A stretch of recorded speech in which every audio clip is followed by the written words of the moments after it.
Constanța, asta e Constanța. Fiecare cum apucă se descurcă pâinea s-o producă. Nu trebuie să dai în spate niciun pas, chiar dacă dai de vreun impas, că de nu vei îngenunchea și viața te va termina. Așa că în fiecare zi trebuie să te zbați pentru a supraviețui. Care mai de care o arde în combinații și de la ele ies o grămadă de altercații, după care se lasă cu destule reclamații. Alții vin de o grămadă de prostii, cum ar fi iarbă legale care dau stări anormale la adolescenți, că uite așa o parte din ei ajung delicvenți.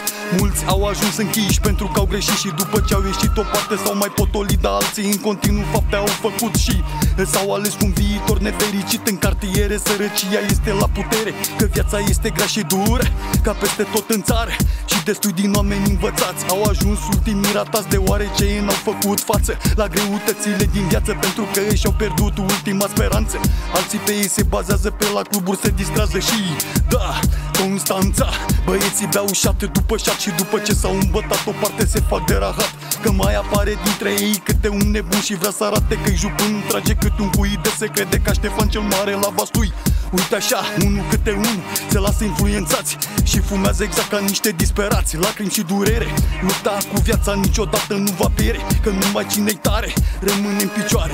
Nu pleca urechea la unul și la altul, nimeni nu-i cu tine, ți-o face când îți e mai bine. Fi bazat pe mâna ta dacă vrei să ajungi cineva.